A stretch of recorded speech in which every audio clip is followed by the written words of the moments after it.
Alhamdulillah Rabbil Alamin. Asyhadu an la ilaha illallah wa asyhadu anna Muhammad Rasulullah sallallahu alaihi wasallam wa ala alihi wa ashabihi amma ba'du.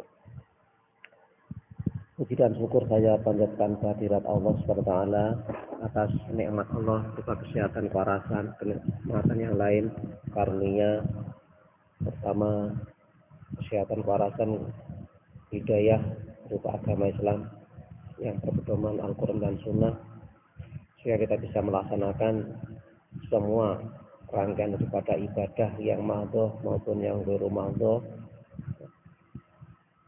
termasuk di dalamnya kita mengenal adanya ilmu pengobatan Islam di Nabawi, dan puncaknya adalah kita belajar ilmu ruqyah.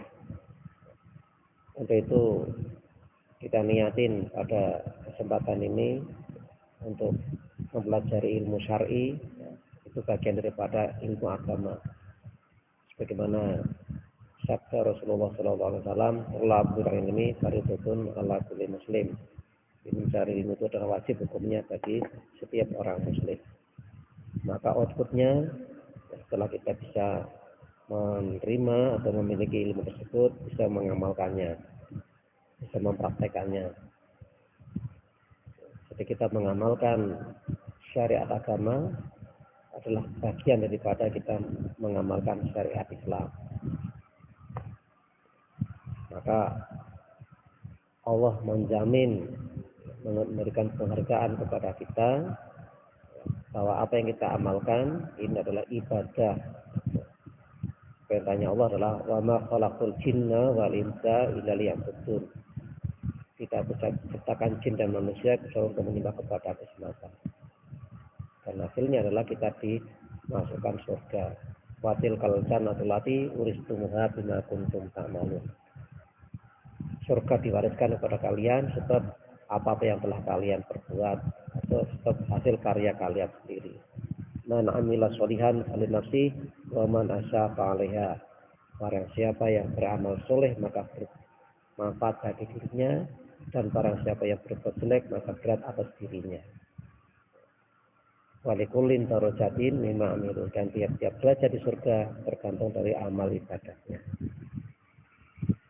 Alangkah ruginya kalau kita sebagai orang muslim, sebagai umat manusia beramal yang buruk atau beramal yang tidak sesuai dengan syar'i, atau bercampur dengan khurafat, syirik, takhayul, musyrik, itu tidak diterima oleh Allah. Man amila amalan laisa 'alal amrina fa huwa raddun. Orang siapa yang beramal ibadah tidak sesuai dengan contoh-contoh dari Nabi, maka amal tersebut ditolak. Untuk itu berkaitan dengan masalah ruqyah syariah ini, tentu kita mempelajari untuk mengesahkan amal kita, untuk mengesahkan tata cara ruqyah yang syar'i tersebut, supaya dijamin bisa masuk surga selamat dan neraka, dan tidak diancam masuk neraka. Berikut akan saya sampaikan pengertian-pengertian jenis-jenis sihir.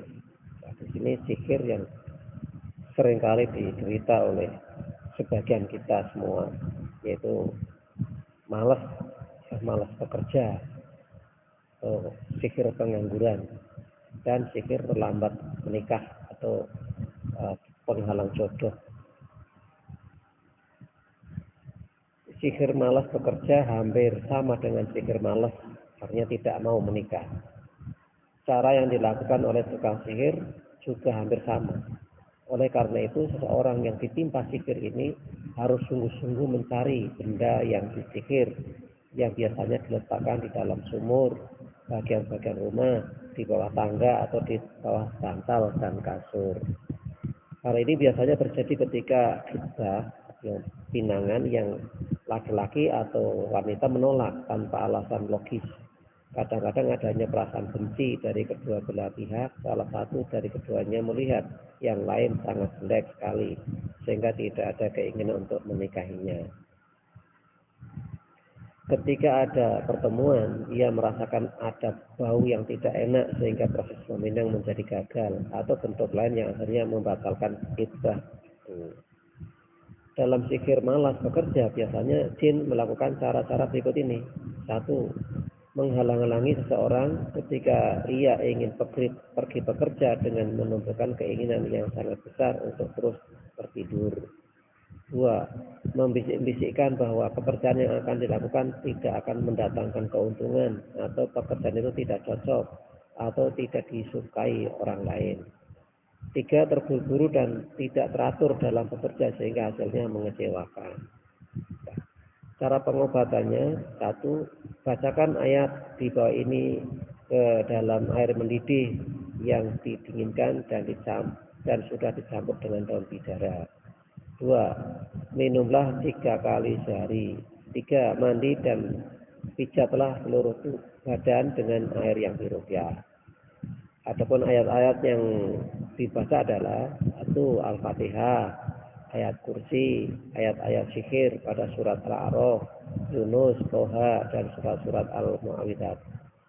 Dua, surat Tolak ayat 23, surat Nuh ayat 10 dan 12 sampai 12, surat Al-Zariyat ayat 20 sampai 23, surat Al-Fatir ayat 2, surat Al-Baqarah ayat 102, dan terakhir adalah surat Al-Hajj ayat 40. Nah, dengan demikian mudah-mudahan si korban sihir ini Allah memberikan kesembuhan, ya, bisa semangat lagi untuk mencari pekerjaan atau melaksanakan pekerjaan, tidak pengangguran. Yang kedua, yang jomblo, ya, yang terhalang jodohnya, Allah memberikan jodoh yang barokah. Insya Allah demikian yang dapat saya sampaikan untuk pembahasan kali ini tentang sihir pengangguran, malas bekerja, dan sihir penghalang jodoh. Lebih kurangnya saya minta maaf yang sebesar-besarnya. Kalau nanti ada yang perlu dikonsultasikan, ya bisa dikomunikasikan atau komentari ya, di dalam kolom komentar, sehingga akan kita bahas di sana. Sekali lagi atas perhatiannya saya syukur alhamdulillah, saya Gumero. Wassalamualaikum warahmatullahi wabarakatuh.